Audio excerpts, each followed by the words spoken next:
Assalamualaikum warahmatullahi wabarakatuh. Bismillahirrahmanirrahim. Alhamdulillahirabbil alamin. Wassalatu wassalamu ala sayyidina Muhammadin wa ala alihi wa sahbihi ajma'in. Allahumma ighfir lana dhunubana wa liwalidina wa limasyayikhina wa li jami'il muslimina wal muslimat birahmatika ya arhamar rahimin. Allahumma faqihna fid din wa 'allimna at-ta'wil wahdina ila siratikal mustaqim. Allahumma faqihna wa faqih ahlana wa auladana fi dinika. Allahumma inna nas'aluka 'ilman nafi'a wa rizqan thayyiba wa 'amalan mutaqabbala. Wala hawla wala quwwata illa billah al-aliyyil azim al-azizil hakim. Wa ba'du. Tuan-tuan, puan-puan, sahabat-sahabat muslimin muslimat, para pendengar yang bersama pada petang ini, rahimakumullah. InsyaAllah kita teruskan pembacaan kitab terjemahan Safinatun Najah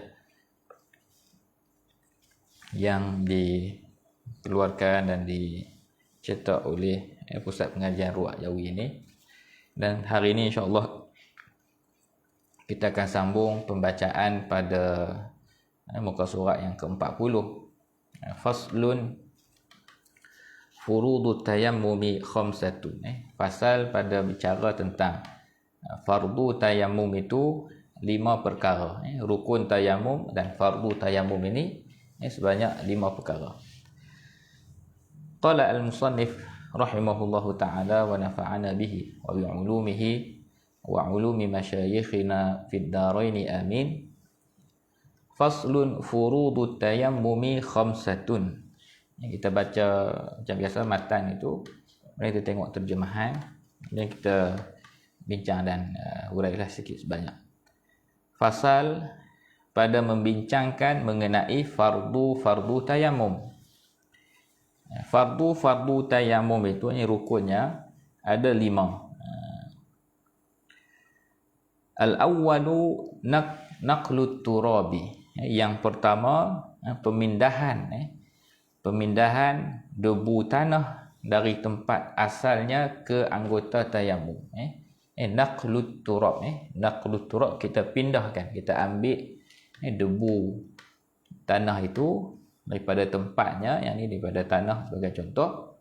Kita mesti ambil itu, dikira sebagai fardu dan juga rukun bagi tayammum. Maksudnya dia perlu ada fi'lu fa'il, perbuatan yang dibuat oleh pihak yang hendak bertayammum itu. Dia mesti mengambil tanah itu dan dibawa tanah itu ke anggota tayammumnya. Dan ini yang kita sebut pada kelas yang lepas. Saya sebut sekiranya seseorang itu duduk di tempat yang di padang pasir ataupun di tanah lapang contohnya, kemudian datang angin ribut yang kuat dan angin ribut itu membawa debu-debu sehingga kena muka dia, dan dia duduk saja, dia tunggu debu itu penuh kena muka sambil-sambil dia berniat untuk tayammum. Maka tayammumnya itu tidak dikira dan tidak sah. Sebab apa? Sebab kurang satu fardu ataupun kurang hilang satu rukun, ialah rukun naqlu, mengambil, memindahkan tanah. Sebab apa? Sebab dia duduk saja, debu tu main sendiri dekat dia. Jadi apa yang dia kena buat? Setidak-tidaknya dalam situasi yang ribut ataupun angin kuat tadi, dia kena tahan tangan dulu, biar debu tu kena di tapak tangan dia, dan daripada tapak tangan itulah dia bawa ke muka. Jadi dia tahan itu, dikira sebagai proses mengambil ataupun menepuk. Kita ambil, dia tepuk, so seakan-akan dia tepuk tapak tangannya ke tanah. Jadi mesti naqlut turab, mesti dia pindahkan, dia bawa tanah itu.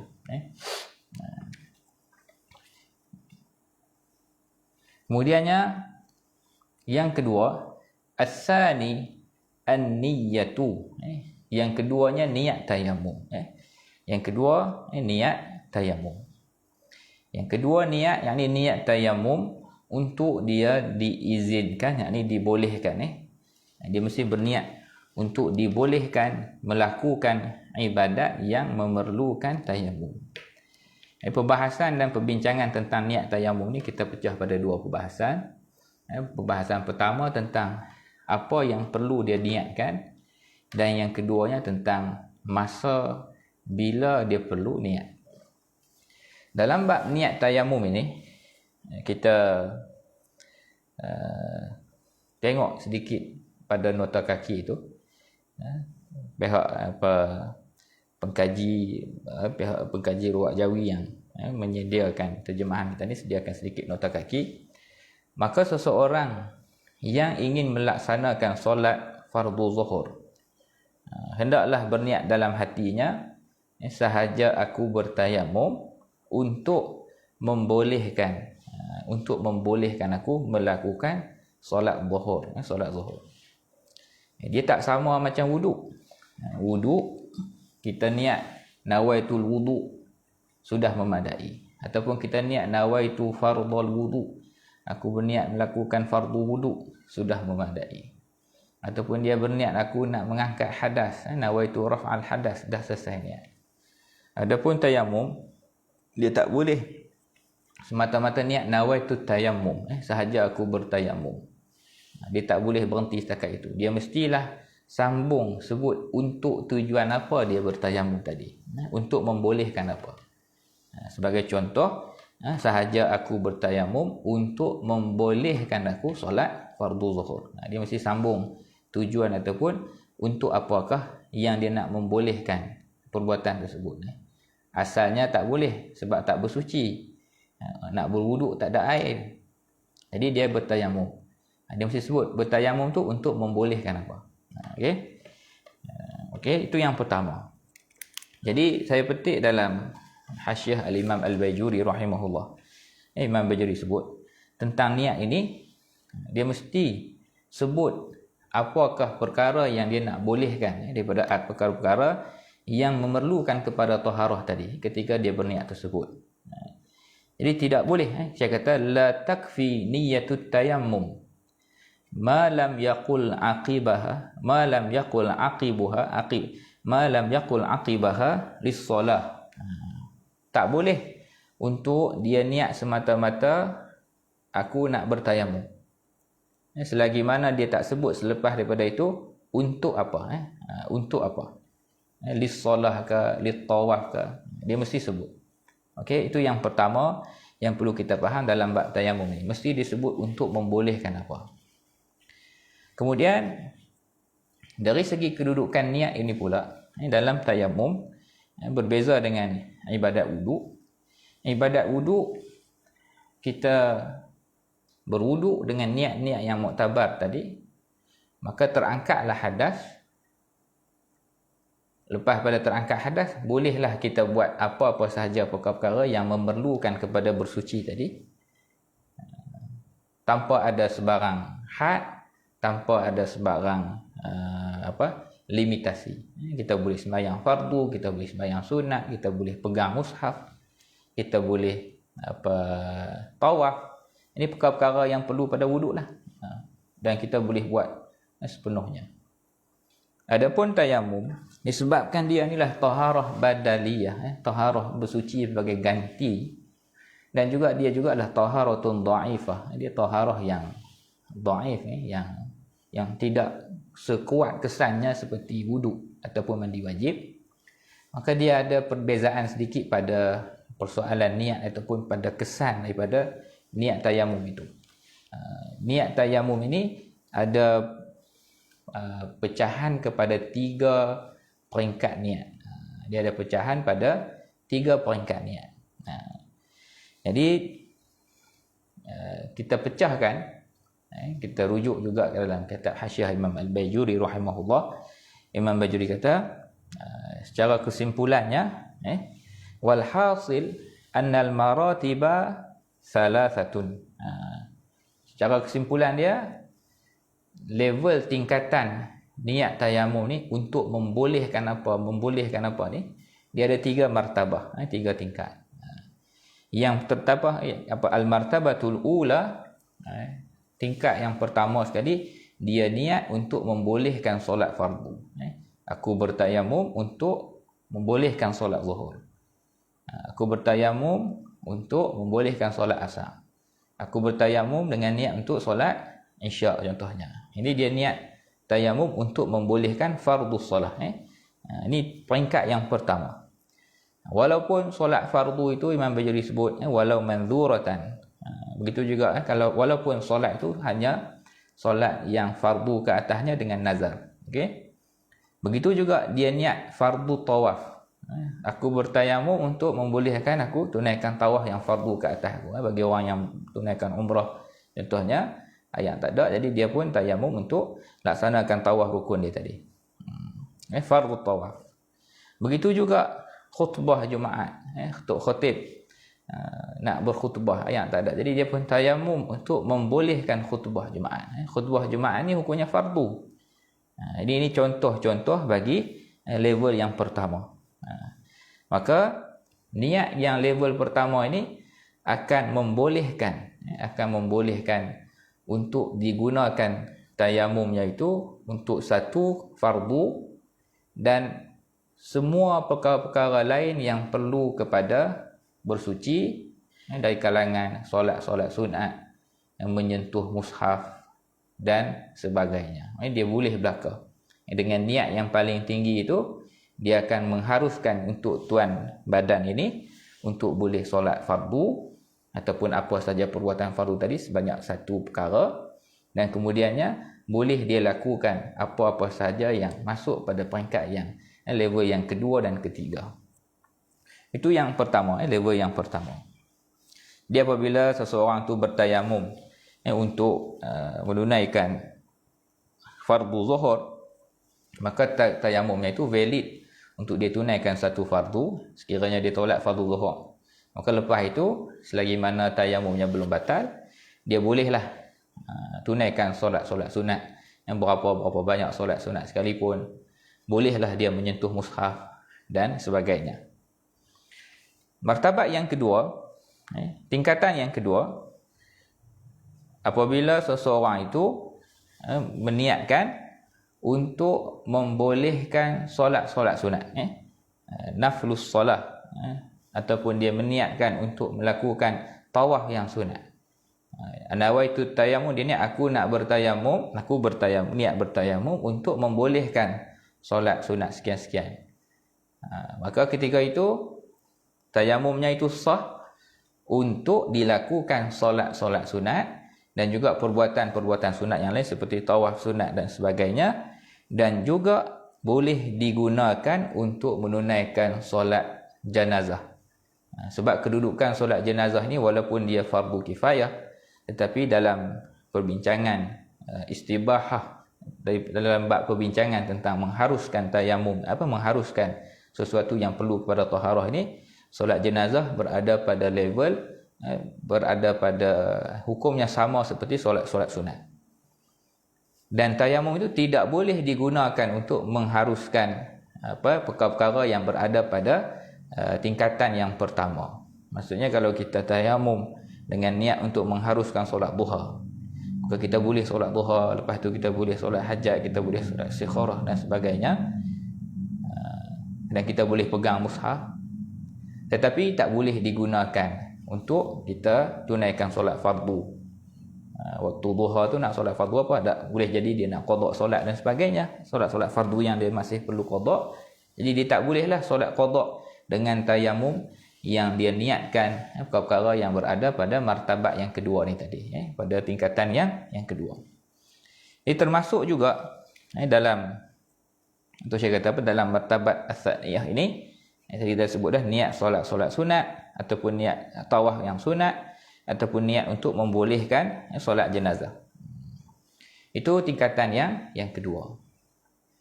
Niat istibahah pada martabah yang ketiga, niat untuk mengharuskan dan membolehkan sesuatu pada level yang ketiga ini adalah seperti diniatkan al-martabatus sadisah ma'ada zalika, selain daripada yang tadilah, selain daripada solat fardu, tawaf fardu, khutbah Jumaat, selain daripada solat jenazah, selain daripada tawaf sunat, selain daripada solat sunat, dia berniat. Contohnya perkara-perkara itu masih perlu pada taharah. Seperti saya kata seperti sujud tilawah, seperti sujud syukur. Sujud tilawah dan sujud syukur ini di sisi kita mesti dalam keadaan taharah. Wa masul mushaf, begitu juga untuk memegang mushaf ini perlu pada taharah. Begitu juga untuk qiraatul Quran bagi orang yang berjunub. Dia berjunub, kemudian dia nak baca Quran. Baca Quran bagi orang yang berjunub hukumnya perlu pada taharah, perlu kepada bersuci. Begitu juga menyentuh mushaf.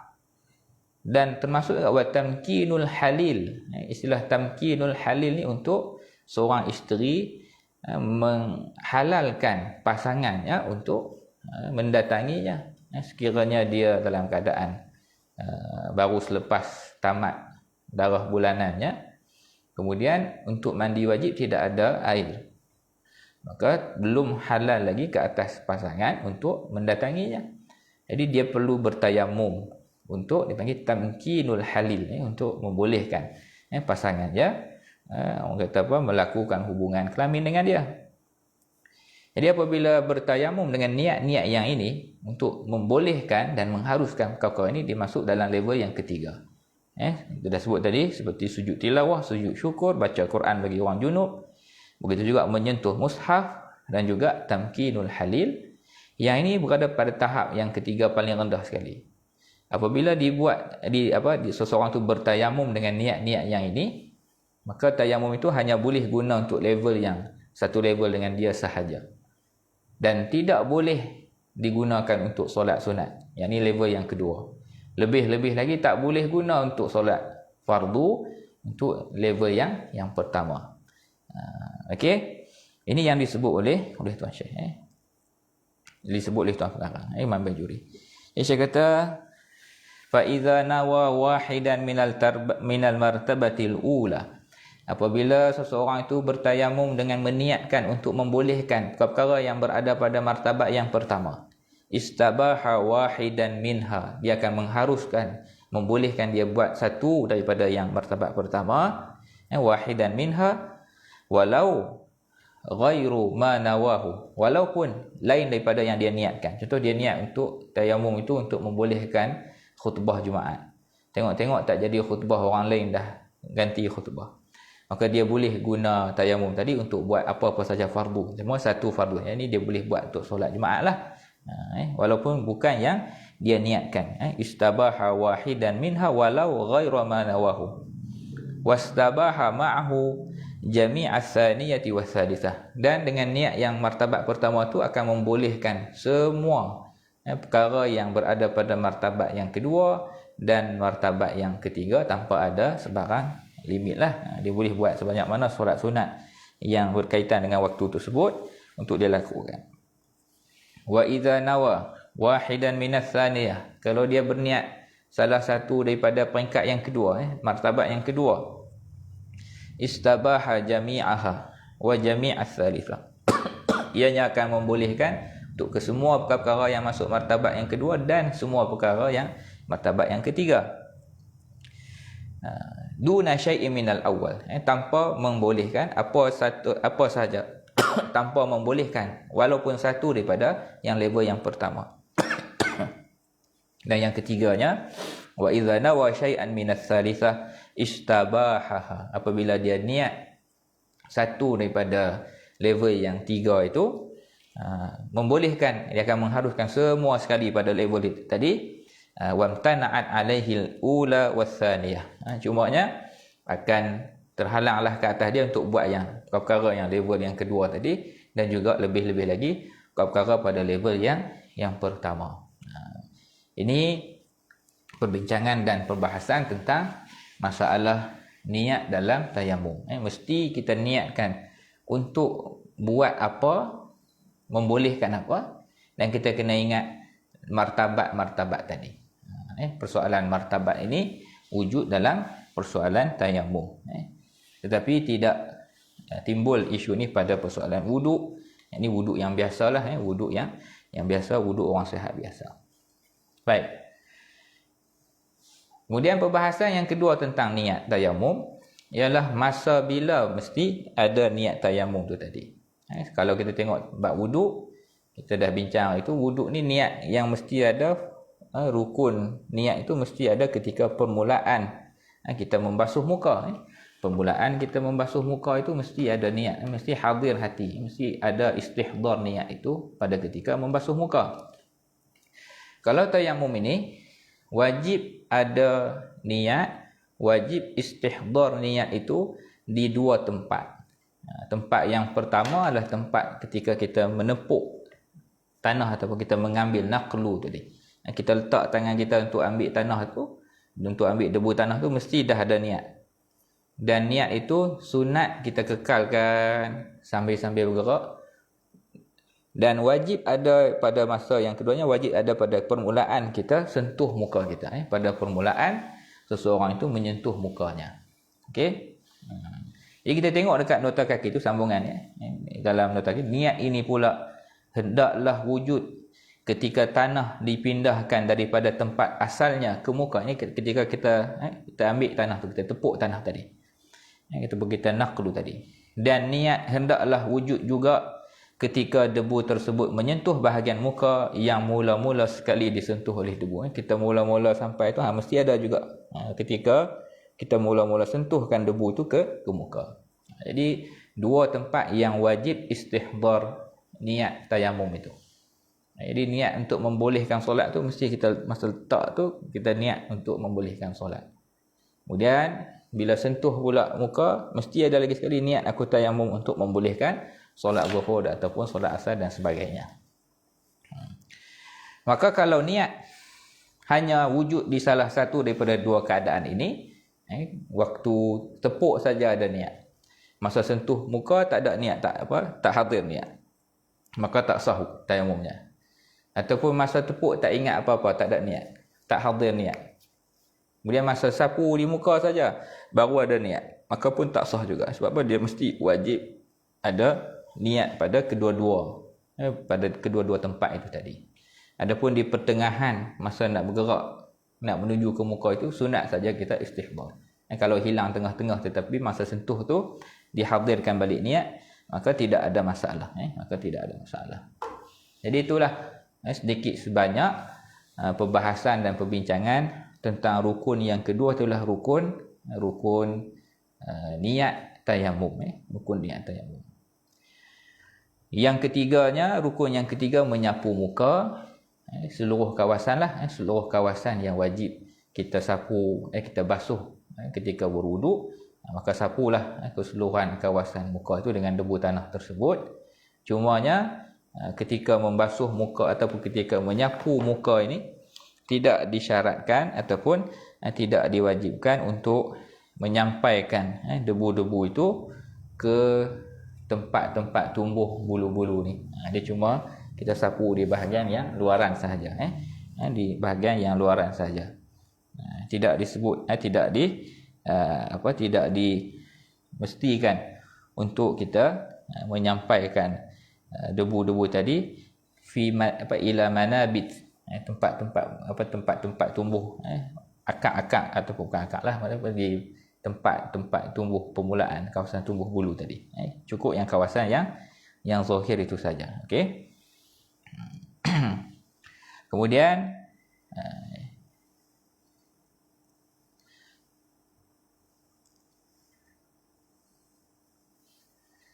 rukun yang keempat, menyapu kedua-dua tangan hingga kedua-dua siku. Ini jelaslah, menyapu kedua-dua tangan sehingga kedua-dua siku.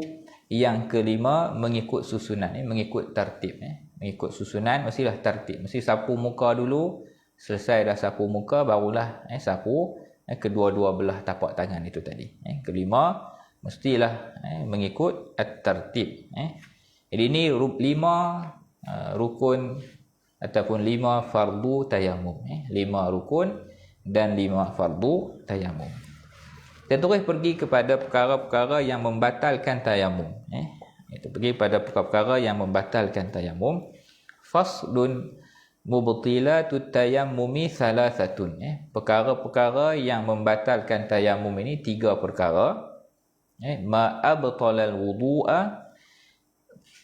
Perkara pertama, kewujudan apa sahaja perbuatan ataupun perkara yang membatalkan wudu.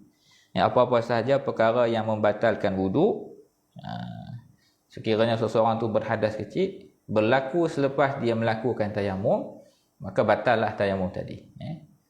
Dia dah tayamum untuk membolehkan solat fardu zuhur contohnya. Belum sempat dia solat, terkeluar angin. Maka batallah tayamum tersebut. Tak bolehlah dia nak guna untuk solat fardu, dan tak bolehlah dia guna untuk solat sunat dan sebagainya. Jadi apa-apa sahaja perkara yang membatalkan wudu akan turut membatalkan tayamum. Okey. Baik. Cuma dalam bab perkara yang membatalkan tayamum ni ada satu perkara yang perlu kita jelaskan. Dalam situasi seseorang yang berjunub, dia berhadas besar, lalu dia bertayamum untuk membolehkan melakukan solat fardu contohnya, ataupun dia bertayamum dengan niat untuk membolehkan solat sunat contohnya, ataupun dia bertayamum untuk membolehkan dia menyentuh mushaf. Okey. Sekiranya selepas daripada tayamumnya itu berlaku perkara-perkara yang membatalkan wudu. Kita faham orang yang berjunub, dia bukan setakat tak boleh solat, bukan setakat tak boleh tawaf, dia bukan setakat tak boleh sentuh mushaf. Yang ni orang yang hadas kecil juga tetap tak boleh. Solat, tawaf dan sentuh mushaf, orang hadas kecil pun tak boleh. Tetapi lebih lagi orang yang junub ni, dia tak boleh membaca Quran, dan dia juga tak boleh untuk al-mukthu fil masjid. Sebab apa? Sebab perkara-perkara junub ini, dia punya muharramat dia, ataupun benda-benda yang diharamkan ke atas dia lebih besar. Jadi dia orang junub. Kemudian dia pun tayamum dengan niat-niat yang muktabar tadi. Selepas dia bertayamum, berlaku perkara yang membatalkan wudu. Ketika itu dia hanya tidak boleh ke atas dia ketika itu, walaupun asal dia berjunub. Ketika dia batal, berlaku perkara yang membatalkan wuduk tadi, ianya akan menghalang dia daripada perkara-perkara yang diharamkan ke atas orang-orang yang tidak berwuduk sahaja. Dengan ayat yang lain, maksudnya bila berlaku perkara batal wuduk tadi, dia tak boleh solat, dia tak boleh tawaf, dia tak boleh pegang mushaf. Tetapi dia boleh baca Quran. Dia boleh baca Quran. Dia masih boleh qiraatul Quran. Dan dia masih boleh untuk pergi duduk dalam masjid. Oh, macam mana no? Ini yang pelik sikitlah. Dalam kitab At-Tibyan pun Imam Nawawi sebut, ini antara surah, dia kata apa? Ini antara beberapa masail yang yustaghrab, yang orang akan rasa pelik. Saya petik apa yang disebut oleh Al-Imam Al-Baijuri juga. Imam Baijuri juga sebut benda yang sama. Imam Baijuri sebut, fa in kana an hadatsin akbar, sekiranya saya kata apa? Sekiranya dia bertayamum tadi, dia asalnya dia ada hadas besar, kemudian dia bertayamum, lam yabtul bin nisbati lil akbar. Kalau berlaku perkara yang batal wuduk selepas itu, maka ianya tidak akan merosakkan ataupun membatalkan bagi nisbah ataupun dari sudut hadas besar. Wa in batala bin nisbati lil asghar, walaupun telah batal untuk dia bagi dari sudut hadas-hadas kecil.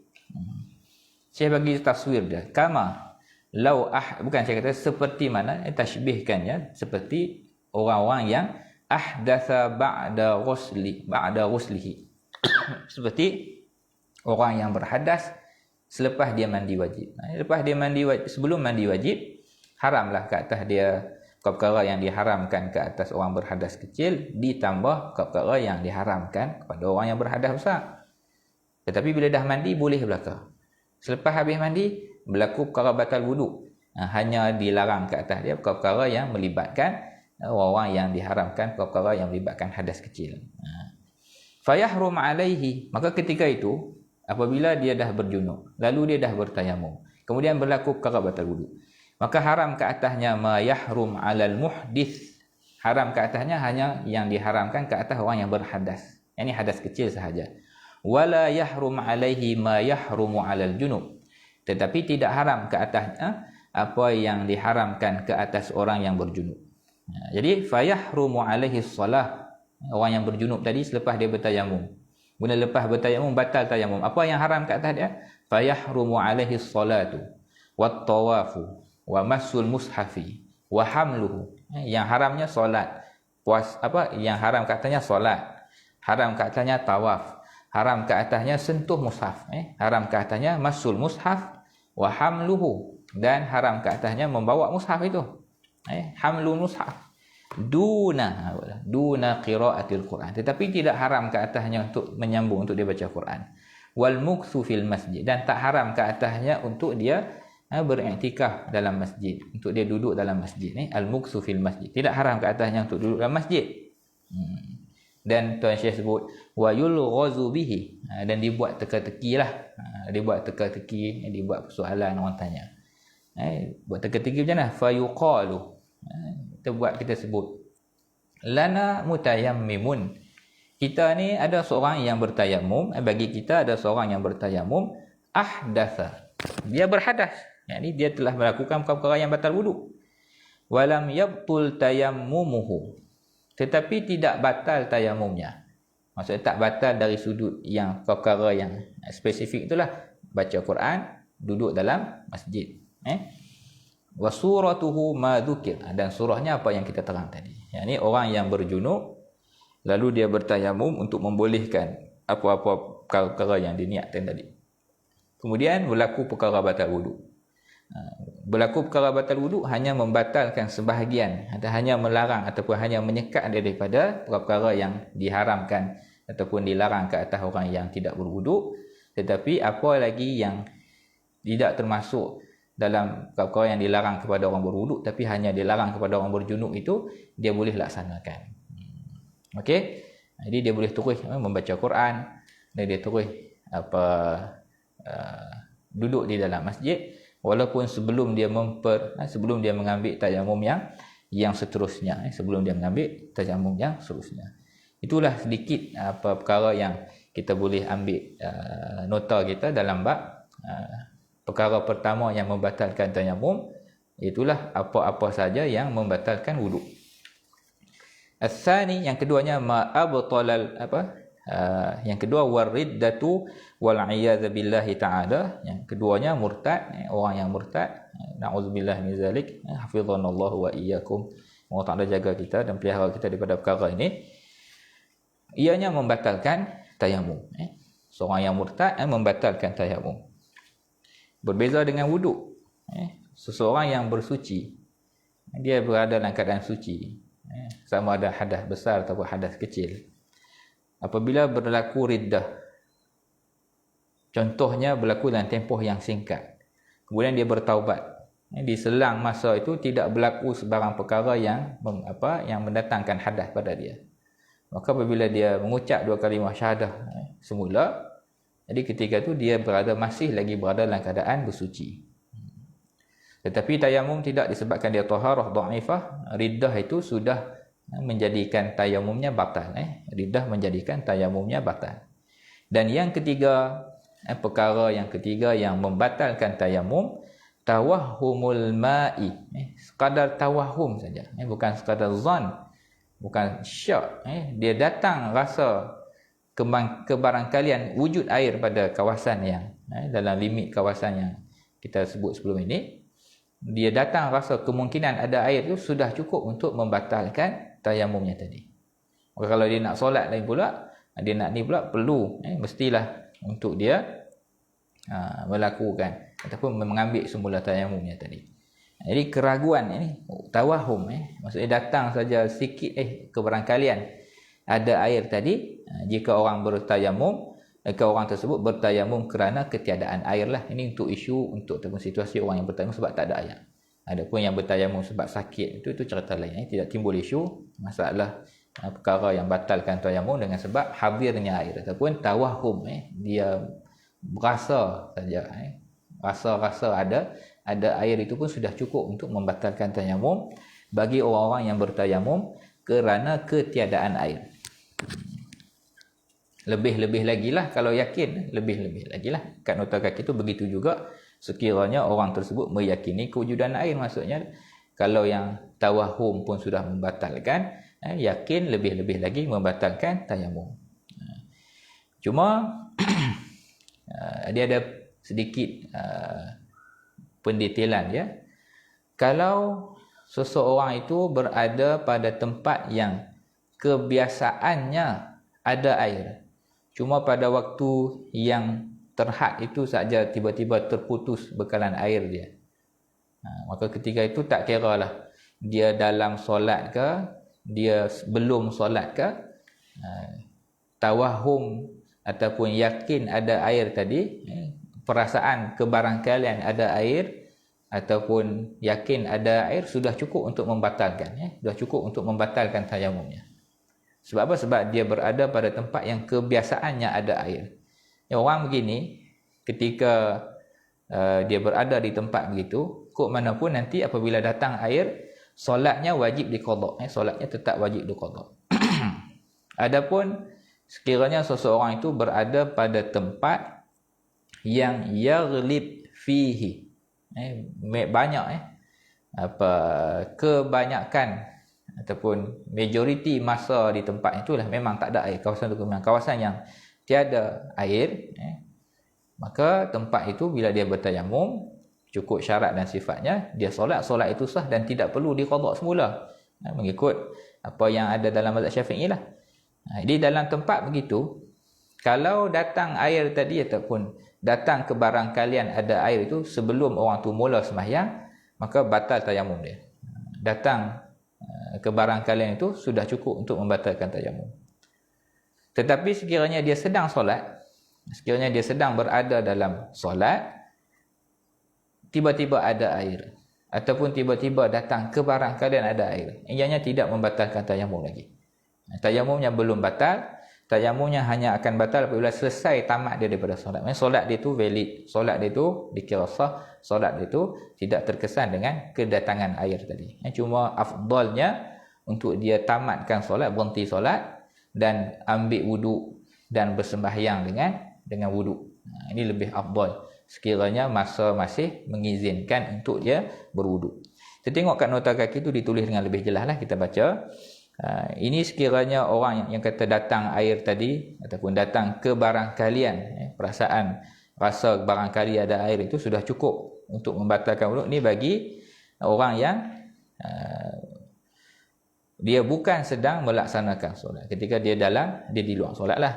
Sekiranya sangkaan atau keyakinan tersebut berlaku ketika dia sedang menunaikan solat, jika solat yang sedang didirikan tersebut perlu diqada, ini dia berada pada tempat yang kebiasaannya ada air. Setelah air ada semula, waktu diqada selepas air ada semula, seperti solat orang yang bertayamum kerana tidak ada air, sedangkan kebiasaannya air ada di tempat solat tersebut, tayamum orang itu akan terbatal serta-merta walaupun dia sedang dalam solat, sebab tengok tempat yang dia berada itu.